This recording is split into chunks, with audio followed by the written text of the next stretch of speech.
Hey guys, what's going on, guys? Welcome to Stuck in the Middle, where we talk smack about the two parties that's surrounding us. That's the Democratic Party and the Republican Party. But I talk about other stuff too. I try to tie in a little fun stuff here and there, a little smack talking about other stuff. Also, guys, I do have a Twitch channel. That one's specifically made for movies, video games, and anything that's video games, anything pertaining to entertainment, anything that's pertaining to what you want to hear on a totally different platform than this one right here. This one, I use this YouTube one for my say so opinions, all that stuff. So before I even get started on anything, like and subscribe and push that notification bell. I keep forgetting about that notification bell, and I always learn from the best out there. You always have to say hit the notification bell, or they won't know when your videos pop up. And I'm like, got it. All right, let's get into it into the middle, guys. All right, guys. Got a few things I want to go through here. I'll try to go through as much as I can, as fast as I can. If you don't catch it, you can always rewind and go back into it. And I'll always put it in the description below what I'm talking about. So hopefully you kind of get the gist of what I'm about to say. Let's start off first by talking smack about an LA council member by the name of Martinez, who said a lot of some racial stuff towards another candidate about their kid, saying, calling them monkey. This candidate I'm talking about happens to be black, and all of a sudden Democrats and liberals they're trying to cover their ass. She needs to step down. She said something racial. Oh my God. She got to step down. And knowing goddamn full well, y'all probably the same motherfuckers that was probably like, yeah, Obama's not American. Yeah. But now somebody in your party is saying some stuff. All of a sudden now it's like, we can't lose office now because they taking shots against her and we're done for. Yeah. If I was a candidate running against her, I would use that all day, every day. And I'll be like, and I will just tell people, and you know what I would do? I would freaking say, if you vote for Martinez, you're worse than Trump supporters. I will put it out there. I will spook. I will use your own tactic against you. Because that's how y'all got in the office. Y'all use that fear. Oh, don't use that guy. He supports Trump. All of a sudden, people are like, oh, yeah, he's a Trump supporter. Vote that person. Now, I'm going to use that same tactic on you. But I'm going to use the Trump supporter analogy a little bit different. I would say, like, if you vote for this candidate, you're worse than a Trump supporter. You're worse than them. You're worse than them. And they're not half bad. You're worse than them. All what the media said about Trump supporters, you're worse than them. The media version, not real life, because I met some Trump supporters and they were actually pretty damn cool. But you're worse than some of those Trump supporters that the media talks about. I guarantee you, people will flip out. Oh my God, if I vote for her, I'm worse than a Trump supporter. I'll be like, hell yeah, I'm in office. Yeah, winner, undisputed, come in with a WWE championship belt on, man. Because I'm a freaking psycho. That's what I am. I need to understand that. You know, I would be like coming on to the podium with a WWE championship belt on.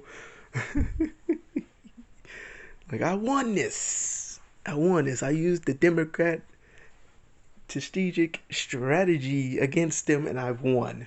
This is what I will point that out. See, y'all vote out of fear, y'all gonna get the wrong candidate. But if you vote out of fear and that fear is legit, you're gonna vote for the right candidate. You know what I'm saying? Fear makes you make dumb, rash decisions. And I hope me using that fear did not make y'all vote irrationally, but rationally, because y'all know damn well what she said was unacceptably wrong. And this Democratic Party is wrong, and they know they're wrong. And y'all sit there and be like, oh, black people are oppressed. Maybe we are, because obviously there's candidates out there that's the Democratic Party calling us monkeys, or somebody a monkey. And y'all sit there and y'all defend that damn Democratic Party to the fullest. Well, I mean, they giving us free money. Fuck free money. If they gonna call me the N-word, fuck free money then. I'll hell. Don't give me shit then. The fact of the matter is, if you gonna sit there, even if it's recorded, even if you said that in front of your colleagues, thinking like they're gonna be like, oh yeah, I totally agree, yeah, and I guarantee it, they're saving their asses because one, it was recorded. I guarantee it. If it wasn't recorded and we never found out, they wouldn't have said shit. They probably been agreeing with their asses, and y'all fucking wrong for that shit. Vote all them motherfuckers out of office in LA. because they ain't doing shit about your homeless problem. They ain't doing shit about your crime problem. They ain't doing shit about your streets. They don't give a shit about you. They don't give a shit about the housing crisis out there. They don't give a shit about the bike trails, traffic, gas prices is high as hell in LA. They don't give a rat's ass about you, and you're gonna sit there and y'all gonna defend him and y'all gonna vote him in office again because somebody's gonna say, "Oh, that dude's a Trump supporter." Y'all gonna use fear to get people to vote irrationally, and when they vote irrationally, they're gonna vote for your asses, and y'all sit there and wonder why the same shit keeps happening in y'all fucking city. That's why a lot of people move out of LA and they go further east because they know damn full well y'all not doing nothing. There's a video out. Kids get off a bus and they gotta go through an encampment to get home. Encampment to go on the bus to go to school. Encampment to get, and it's like, really, LA? Really? What's gonna happen? What are y'all gonna do if a kid gets snatched up? Nothing? Yeah, that's pretty much what y'all gonna do. That's what y'all always do. Democrats do nothing until it affects them. That's why I always tell people, don't ship off homeless people into the city to suburban areas. Ship them off to them over there where they live. I guarantee it. One or two things will happen. They'll either make that change or go, "Oh yeah, this is a real big problem," or they're gonna ignore it and just call the police and tell the people they gotta go and ignore it. But yet you guys gotta pay for it. LA gotta pay for it. LA was once a vibrant, beautiful city. I believe it still is, but the more y'all put in these dum-dums in office, it's going to get uglier, and uglier. It's going to look like a third world country.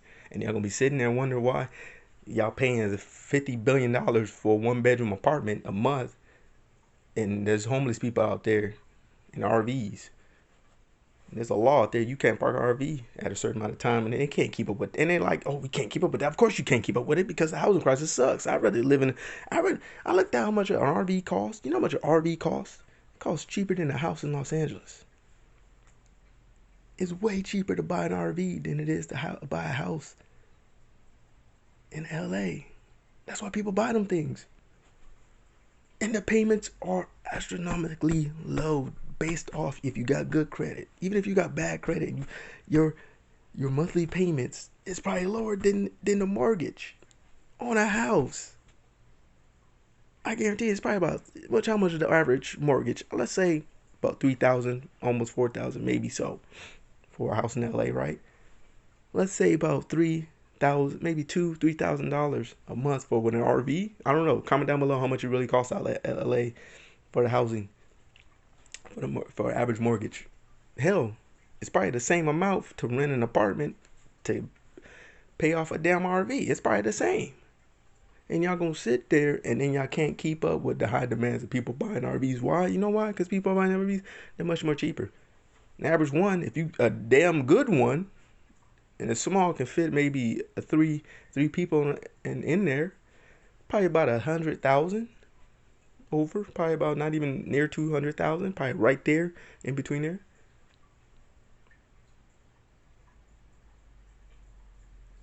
But yet y'all keep voting in these people and they gonna sit there and go, "Well, rent control. How you gonna do rent control when there's not enough housing? If there's more housing, you can control rent." You know why? Because it's competitive.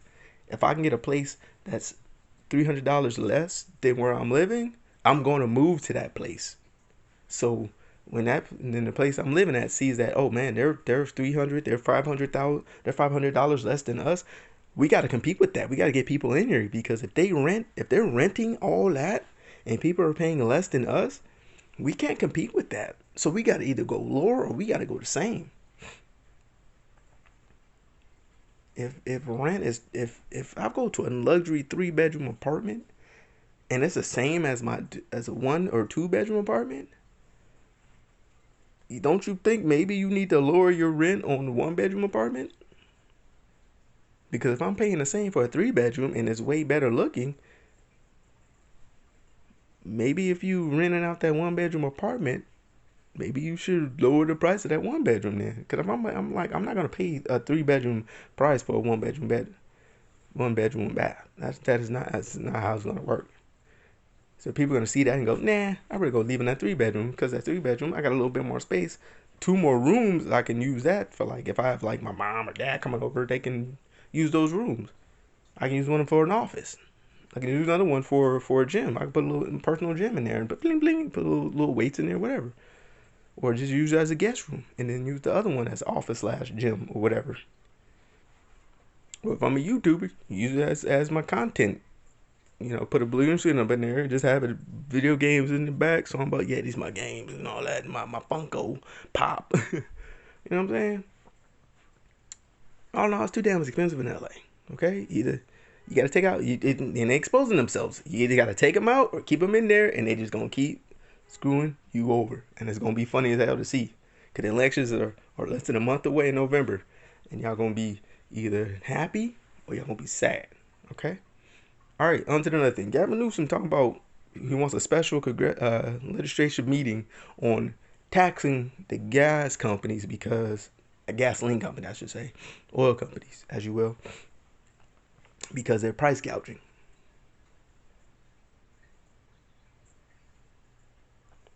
Yeah, I got to do the rock raise eyebrow on this one. Gavin Newsome, who who decides, oh well, gas prices keep going up. You know why gas prices go up in LA? You know why gases in California is damn near $7 a gallon? Gas tax. We got one of the highest gas taxes out here. We're above average. How are you above fucking average on gas prices? How does that work? How? How? Democrats, answer that question. I'll wait. I got all day. I got to work later on, but I got all day. I got things to do, but I got it all day. You can answer questions. You can put the comments down below. Figure why is gasoline price higher than the national average? And don't say, oh, it's got detergent in it. No, shut up. That's not nothing to do with that. Stop using that excuse. I figured that out a long time ago. You're not paying to put a gas additives in the gasoline, so that brings up the price. No, that's gas tax. That's the gas tax. It's high as hell. If you look at the gas tax of gasoline, because it's available open, it's publicly because it's a tax, it's public. It's damn near over. It's over 50 cents a gallon. And then federal is about damn near 30. So we're paying 80 cents more a gallon than probably anybody else in the state. Why is that? We're paying almost $1 more.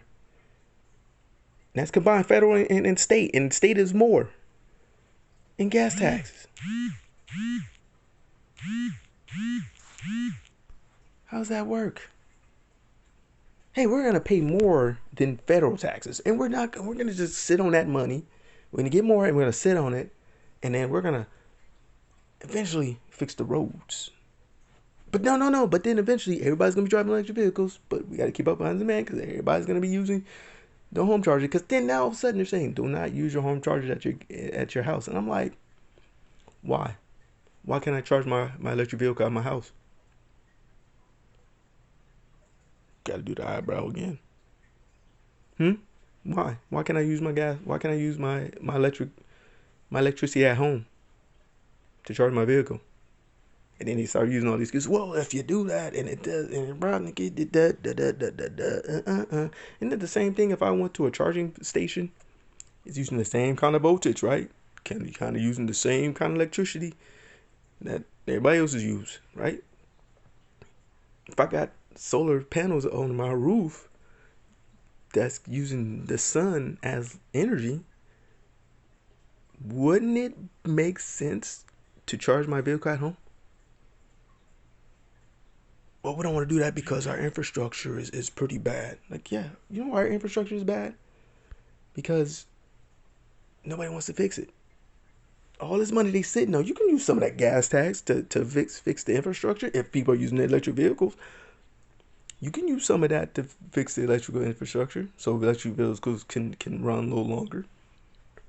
You can use that to fix the roads so electric vehicles won't get all messed up and gas powered vehicles won't get messed up. Because if you're not going to use it, then maybe I should lower gas tax. Stop blaming the oil companies for how high we're paying. Cause I guarantee it, if I was like a CEO of a gas of an oil company, I would go. But we charge in LA $2 a gallon. Why we're charging? We're like the barrel oil is down. Like we can't go if we try to get more. Then yeah, that's price gouging. Let's say a barrel of oil is 50 cents. Say a barrel of oil is 50 cents. Guess what? If I can, that means I'm paying. I believe this is. Quote me if I'm wrong. If I'm paying 50 cents a barrel for oil, and I got millions of barrel of oil that are 50 cents, I'm not gonna charge $3. I'm not gonna charge $3 more for a barrel. Cause I guarantee they don't see none of that.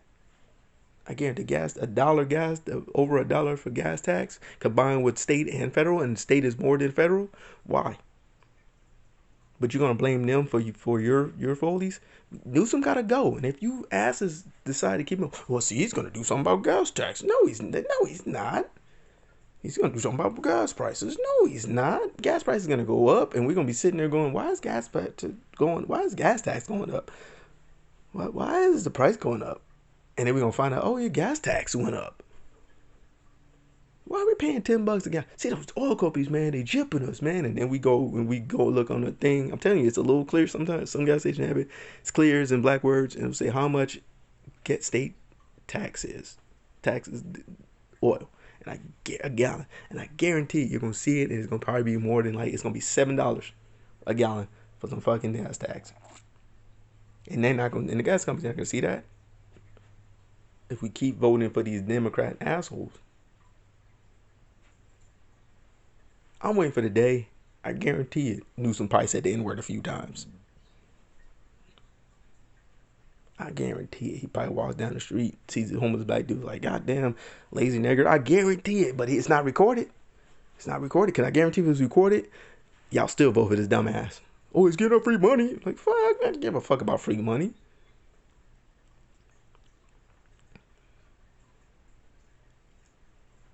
Y'all gonna keep voting these fuckers in office. And then people are gonna leave, and y'all gonna be the same people that, oh, see, we're driving electric vehicles in here. How y'all gonna do that though when y'all got no power? And this dumbass closed down the nuclear plant over there by one of them. There's one by Dockwater Beach by the LAX. If you go to LAX, a flight through, if you go right to Dockwater Beach, because if you just gotta pass by LAX, you see the plane, all that. Not too far from there, it's a nuclear plant. And a lot of environmentalists who don't know shit about nuclear power, if it's used right, it's clean as shit. It's one of the cleanest fuels out there. You can power a whole damn city with nuclear if it's done right. Not like the Simpsons where they just got all that smoke coming out that bitch. That ain't how you do it. If you do it right, nuclear power can be clean energy. It can be clean as hell.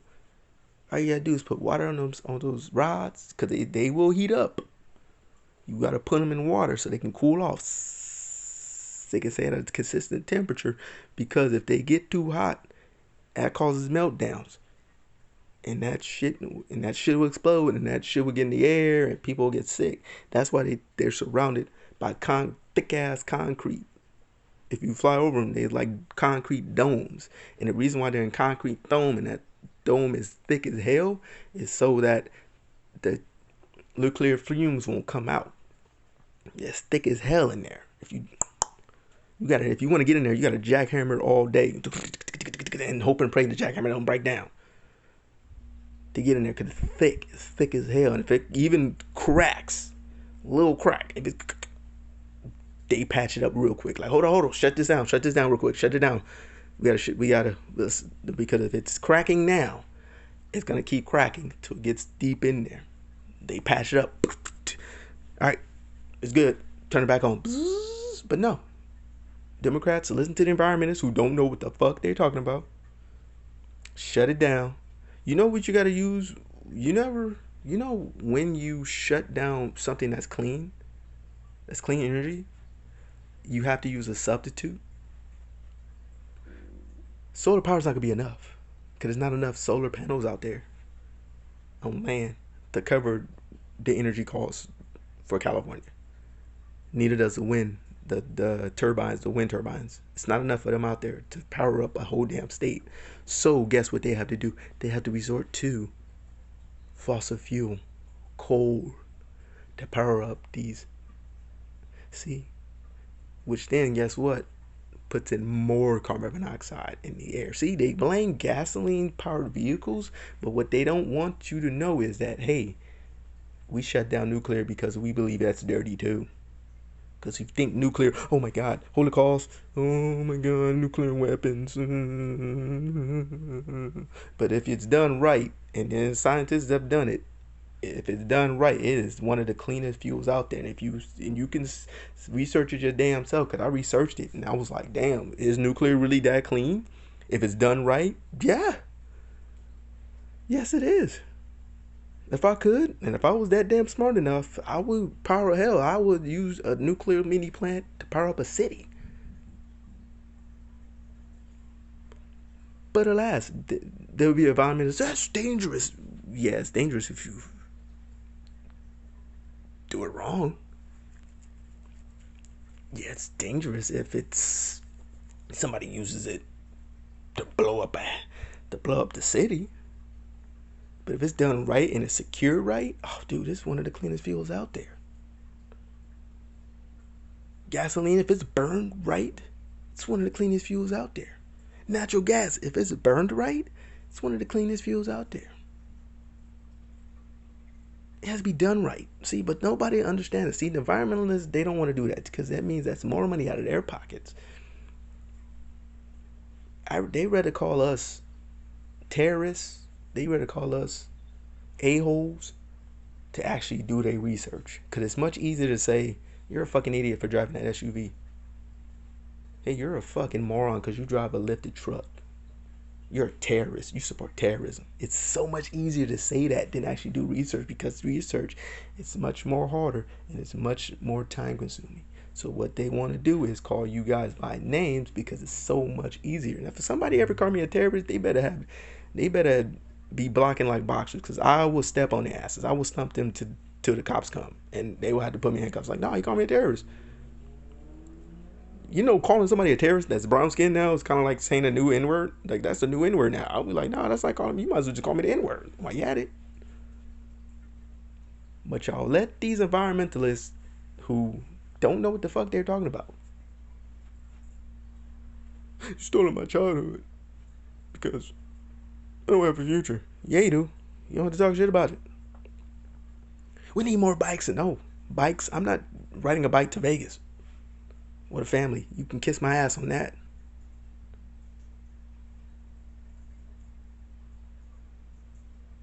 Another thing I want to talk about too. Let's take a break from how fucking moronic Democrats and liberals are. Carolina Panthers lost to my Niners yesterday.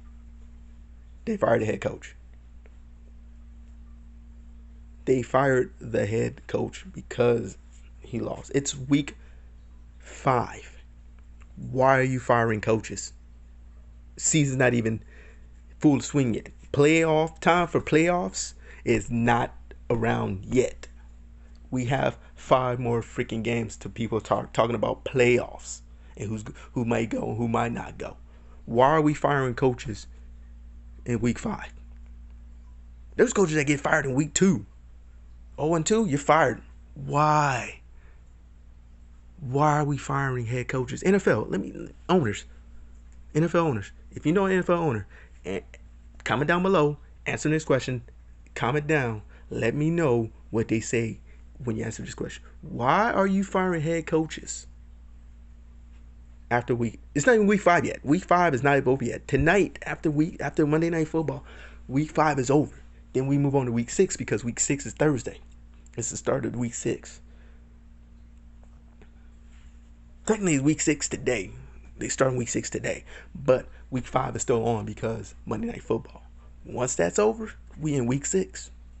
Thursday night kicks off week 6. Why are we freaking firing coaches before week 6? That is Thursday. It's today. You fired this guy today. Not even week 5 yet. Week 5 didn't even end yet. It's not even week 10. Like, if it was week 10, then I'm like, all right, okay, I'll be a little skeptic about why you fired him in week 10. I'm not even skeptical. I'm dumbfounded. Why head coaches get fired in week 5? Why are we firing them in week 5? Why are they getting fired in week 2? Why are they getting fired in week 1? Oh, they're on 1? You're fired. Get out of here. We had a bad start. Oh, we're 3-2. You're fired. We should be undefeated like the Eagles. You're fired. What's next? We gonna fire coaches for being undefeated? Hey man, we're undefeated. You're fired. You're fired. We won a Super Bowl. You're fired. Because you had a great season. I don't know. We just want to fire you because you too damn good. You're fired. It's week 1. You're fired. You lost the game. We just won the Super Bowl. You're fired. They did that to Sean McVay on the Rams when they lost to the Bills. You remember Rams fans would destroy SoCom Stadium? So SoFi Stadium would be done. It'd just be a football field with rubble on it. If they would have fired Sean McVay on after Thursday Night Football. It's week 1 and we just won the Super Bowl. You're fired. You know how many Rams fans will be pissed off at the owner? You know how many Rams jerseys would be in the trash in LA? You know how many the landfill would be filled with the Rams jerseys? Because owners would have fired Sean McVay in week 1 after a loss to the Bills.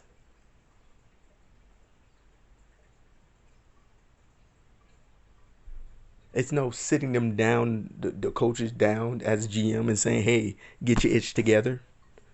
John Lynch did that when we weren't winning a lot of games. He said, hey, we need to start winning games. Get it together. We're going to figure out why we're not winning games. Now all of a sudden we started winning games. Got to the Super Bowl. Getting in playoffs.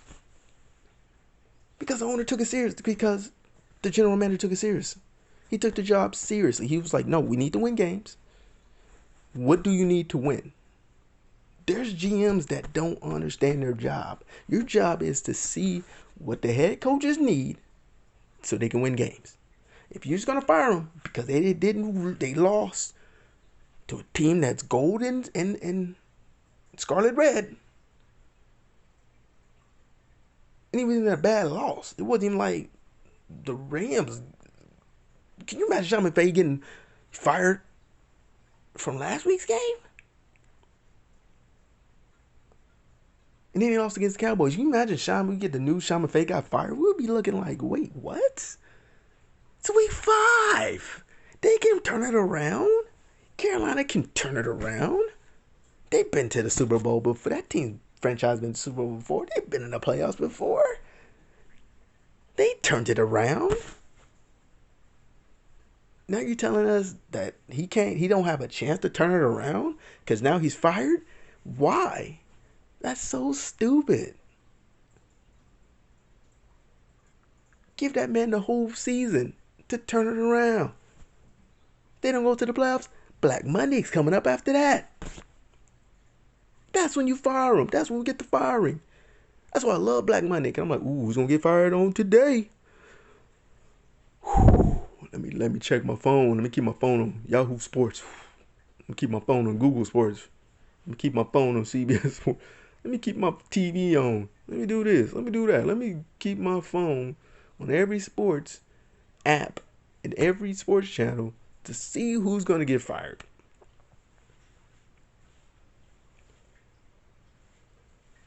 We're not thinking about head coaches getting fired after week 5. We're thinking after when the playoffs are kicking off. That Monday. We're not thinking about now. We're thinking about that Monday. And then we're not even thinking about that. We're looking to see if our team makes it to the playoffs this season. We're trying to see if our team even gets to the wild card this season. They do this in the NBA too. They'll fire a head coach. Oh, we're 11 and 28. You're fired. They don't get a chance to turn it around. And then all of a sudden, they still don't turn it around. You just fired the head coach for nothing. I'm going to say it like this. Carolina Panthers do not make it to the playoffs. That GM should be fired too. I guarantee it. If they don't make it to the playoffs, fire the GM too. Cause the Rams, not the Rams, the Raiders made it to the playoffs with an interim coach. I think they fired Gruden. Cause if they would have fired Gruden and not made it to the playoffs, I mean, Raider fans would be ready to destroy Vegas. So my challenge is to any team that decides they want to fire their head coach in week 5, you better make it to the playoffs. You better make it to the playoffs. Or your boy might just step in and become the GM and be like, week 5, be like, you need to turn it around. You need to turn it around, man. This might be your last season. Turn it around. What do you need to win? Because I'm going through the free agency. You need a running back? I'm going to look through the free agency and we're going to look through some trades, see what we can do. But we got to turn this around. You got to turn this around. Need a quarterback? Look, hey, I'll go through the free agency. Look for a quarterback. Need some receivers? There's some damn good receivers in the free agency. We'll get Beckham. we'll get OBJ. You know what I'm saying? We'll get Odell, cause he's recovering. Let him get recovery. Guarantee it. He'll help you out. Bring back the Baker, the Baker situation. You know what I'm saying? That's why I say the Browns better make it to the playoffs too. But that situation, you better make it down there to the playoffs. All right. So I'm just blabbing it on now, guys. Thank you guys so much for listening. Thank you guys for showing up to the channel. Like I said, like and subscribe the button. Push that notification button. Comment down below what you guys think. Should the Democrats just step away from the office? Because obviously they can't get their racist selves together. Is Gavin Newsome wrong for trying to punish the gas companies, the oil companies, to make our prices even higher? Because he wants to tax them? Is it wrong for NFL owners and GMs and GMs, NBA, and you know what I'm saying, any sport, general in sports, should be firing head coaches after week 5 loss, or after, even before the season is full effect? Comment down below. What do you guys think? If you're a Panther fan, comment down. Do y'all? Because I'm not a Carolina Panther hater. I'm just saying, if you're gonna fire your head coach because y'all didn't want him, because it just wasn't a good, he didn't have a good 2 seasons, and the loss just kind of cut it right there. I'm just saying, y'all better make it to the playoffs. I'm not saying Super Bowl. I'm saying playoffs. It's wild. That means wild card. I'm not even divisional. That just whatever. Playoffs. I'm not saying like they got to be like a bye week in a play. They can make it to the wild card. I meant to mention that. That counts as playoffs. Wild cards counts as playoffs. They just better make it, or the GM should be fired. Cleveland should make it, or fire the GM. That's what I say. That's where Baker came from. He came from the Browns. I said, and 2, Panthers get Odell, man. He's recovering. Give him a home. Give him a chance to recover. Get your doctors on it. I guarantee you, he'll be ready to go soon this season. The Cowboys are kicking butt with a backup quarterback. What does that tell you? You can do it. You can, Carolina Panthers. You can do it. You got a damn good, decent quarterback and a damn good, decent receiver. You got Christian McCaffrey. You can't do it with Christian McCaffrey. Fire the GM. All right, guys. Enough is enough about my voice. I'm even tired of my voice. My throat's a little hurting. So I'm about to go get something to drink. Like I said, comment down below. Like and subscribe. Hit that notification button. Tell me what y'all think. I love to hear from you guys. Peace.